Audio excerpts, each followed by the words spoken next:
Dear students, welcome you once again to my online class. দেখো, আজ আমরা একটা গুরুত্বপূর্ণ ক্লাস নিতে চলেছি।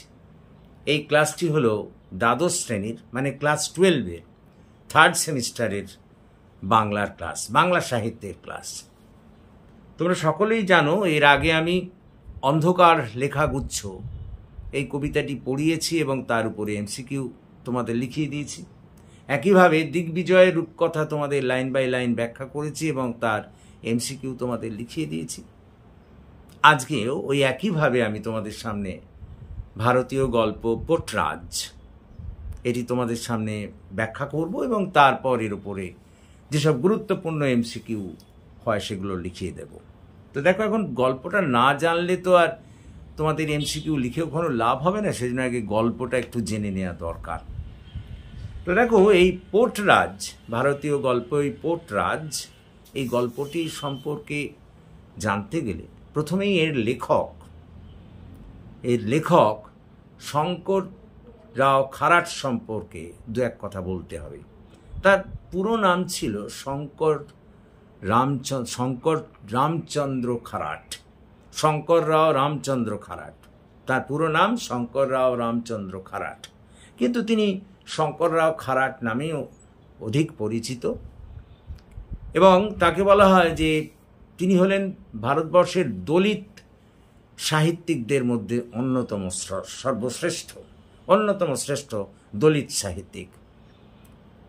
আমাদের সংবিধানের, ভারতীয় সংবিধানের অন্যতম রূপকার আম্বেদকরের সঙ্গে তার একটা ঘনিষ্ঠ সম্পর্ক ছিল এবং তারই উৎসাহে বলতে পারো, তারই অনুপ্রেরণায় তিনি সাহিত্যকর্ম রচনা শুরু করেন এবং তিনি যেসব সাহিত্যকর্ম রচনা করে বিশেষ খ্যাতি অর্জন করেছেন তার মধ্যে তাদিপার, সাঙ্গাওয়া, মশালাদার গেস্ট হাউস, 1 নম্বর ফুটপাথ, গুরুজি প্রভৃতির মতো গ্রন্থগুলি উল্লেখযোগ্য। তবে সর্বাপেক্ষা উল্লেখযোগ্য তার আত্মজীবনীমূলক গ্রন্থ তারাল অন্তরাল।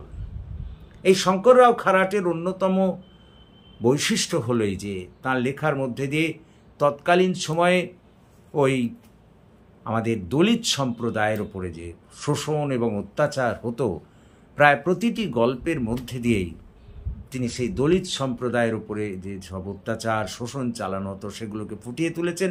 তাছাড়া তৎকালীন মারাঠা সমাজ জীবনের একটা পরিপূর্ণ চিত্র তার বিভিন্ন লেখার মধ্যে দিয়ে পাওয়া যায়। এই গল্পের মধ্যেও তার কোনো ব্যতিক্রম ঘটেনি। তো এসব আমরা এই পোটরাজ গল্পটি সম্পর্কে তোমাদের একটু শোনাই। পোটরাজ গল্পটি খুবই আকর্ষণীয় গল্প, একটু ভালো করে শোনো মন দিয়ে। দেখো, এই পোটরাজ গল্পটির মুখ্য চরিত্র হলো দামা। কথাটা বোঝার চেষ্টা করো। পোটরাজ গল্পটির মুখ্য চরিত্র হলো দামা। এখন এই দামা কি? দামা হচ্ছে মারাঠি ভাষায় দামাকে যদি আমরা বাংলায় রূপান্তর করি তাহলে হয় বলা হয় সেবাইত। সেবাইত মানে ওই পুজো অর্চনা করেন, তাকেই দামা বলা হয়। তো এই দামাই হচ্ছে আমাদের এই গল্পের প্রধান চরিত্র। তো মারি আই নামে এক দেবী, তার সেবাইত হলেন তার সেবাইত দামা। তিনি অসুস্থ হয়ে পড়েছেন। তিনি শুধু নয়, ওই গ্রামের প্রায় প্রতি বাড়িতেই অন্তত একজন করে হলেও মায়ের দয়া অর্থাৎ বসন্ত রোগ দ্বারা আক্রান্ত হয়েছে। স্বাভাবিকভাবে দামাও যখন, অর্থাৎ ওই মারি আইয়ের প্রধান সেবাইত দামাও যখন অসুস্থ হয়ে পড়লেন তখন সেটা চিন্তার কথা। বিশেষ করে দামার বাড়ির চারদিকের পরিবেশ খুব ভারী হয়ে উঠেছে। দামার স্ত্রী দুর্পদ, তিনি ভীষণভাবে শোকগ্রস্ত হয়ে উঠেছেন, দুঃখে কাতর হয়ে পড়েছেন এবং অনেকেই বলছেন যে মারি আইয়ের যিনি প্রধান সেবাইত তার এরকমটা হওয়া তো উচিত নয়। আবার কেউ কেউ বলছেন দামাও তো মানুষ, এরকম হতেই পারে। অনেকে দামার স্ত্রী দুর্পদকে সান্ত্বনা দিয়ে বলছেন সব ঠিক হয়ে যাবে। স্বাভাবিকভাবেই দামার স্ত্রী দ্রুপদ খুবই চিন্তিত, কারণ দামা অসুস্থ, তার মায়ের দয়া বা বসন্ত হয়েছে, যেমন গ্রামের প্রায় বাড়ি বাড়ি সবারই হয়েছে। তো দ্রুপদের এই চিন্তাকে আরও বাড়িয়ে দেয় তাদের ওই নিম গাছে বসা একটি কাক চিৎকার করে ডেকে যখন উড়ে চলে যায়, বা তাদেরই বাড়ির গেটের সামনে একটা কুকুর যখন একটানা চিৎকার করতে থাকে, এগুলোকে একটা অলক্ষণ বলে তার মনে হয় এবং তার বুকে ধুকপুকুনি বেড়ে যায়। তাই তো দামার কি কোনো ক্ষতি হয়ে যাবে আরও বেশি, এই সব 7-5 তিনি ভাবতে থাকেন। তখনই তার মনে পড়ে যে যখন থেকে সে বিয়ে করে এই শ্বশুর বাড়িতে অর্থাৎ দামার বাড়িতে এসেছে, তখন থেকেই কিন্তু মারি আইকে সে একেবারে নিষ্ঠাভাবে মেনে চলে এসেছে। প্রতি মঙ্গলবার ও শুক্রবার মারি আয়ের জন্য সে উপোস করে, তাকে ভোগ দেন, সবুজ শাড়ি পরান, এমনকি আষাঢ় মাসে অমাবস্যায় তিনি ওই স্নান করে ভিজে কাপড়ে তার কাছে গড়ান দেন। তিনি নিষ্ঠার কোনো ত্রুটি রাখেন না। মাকে তিনি ভীষণ ভালোবাসেন, মাকে শ্রদ্ধা করেন, পুজো করেন। তৎসত্ত্বেও দামার এই ধরনের অসুস্থতা, এই ধরনের অসুখ হওয়ায় তিনি খুব চিন্তিত হয়ে পড়েন এবং কাতরভাবে মারি আইয়ের কাছে আবেদন রাখতে থাকেন যে তিনি যেন তার স্বামীকে সুস্থ করে দেন। ঠিক সেই সময়ে রাত্রিবেলা বাড়ির পাশেই তিনি চিৎকার চেঁচামেচি শুনতে পান এবং দেখেন গ্রামমণ্ডলের লোকেরা দামার খোঁজ খবর নিতে এসেছে এবং গ্রামমণ্ডলের যিনি প্রধান তিনি দামার সম্পর্কে জানতে চান, দামা কী ধরনের, কতটা অসুস্থ ইত্যাদি শুনতে চান এবং বলেন যে এই যে গ্রামে এই যে বসন্ত রোগ, এর কারণ হচ্ছে মারি আইয়ের দৃষ্টি পড়েছে, রোষ দৃষ্টি পড়েছে। মারি আই অসন্তুষ্ট হয়েছেন হয়তো, সেই কারণে মারি আইকে নিয়ে যাত্রা করতে হবে এবং তার জন্য দামাকে জরুরি, দামাকে এই যাত্রায় যোগ দিতে হবে, মারি আইকে নিয়ে গোটা গ্রাম ঘুরতে হবে। কিন্তু দামা তো অসুস্থ, কি করে যাবে? সে তো বিছানায় শুয়ে, তার মায়ের দয়া বা বসন্ত হয়েছে। গ্রামমণ্ডলের লোকেরা তখন ভীষণভাবে চাপ দিতে থাকে এবং অবশেষে ওই গ্রামের কিছু প্রবীণ সদস্য বলে ওঠেন, ঠিক আছে, দামা অসুস্থ তো কি আছে, দামার ছেলে আনন্দ তো আছে, আনন্দই দামার কাজ করবে, আনন্দকে দামা হতে হবে। এটা শুনে দামার স্ত্রী দ্রুপদ একটু চিন্তিত হয়ে পড়েন, একটু প্রতিবাদ করতে থাকেন, কারণ তার ছেলে এখনো অনেক কম বয়স, তার, সে পড়াশোনা করছে। কিন্তু গ্রামমণ্ডলের লোকের কাছে দ্রুপদের প্রতিবাদ কোনো পাত্তাই পায় না। ঠিক হয় যে দামার পরিবর্তে দামার ছেলেই মারি আইকে নিয়ে শোভাযাত্রা বের করবে, ওই মারি আইকে নিয়ে গ্রাম ঘোরাবে, গ্রামের প্রান্ত দেশে রাখবে।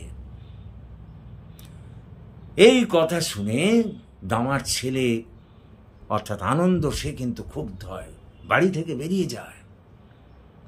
বেরিয়ে যায় এবং গভীর রাতে, অনেক পরে গভীর রাতে এক প্রকার অপ্রকৃতিস্থ অবস্থায় ফিরে আসে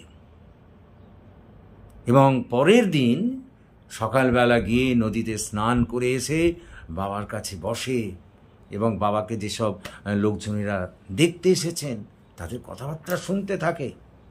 সেই সময়েই গ্রামের সব লোকজনেরা বলা বলি করতে থাকে যে মারি আইয়ের কি মহিমা, তাকে দেখা যাচ্ছে যে তিনি নিজেই গ্রামের প্রান্ত দেশে চলে গিয়েছেন।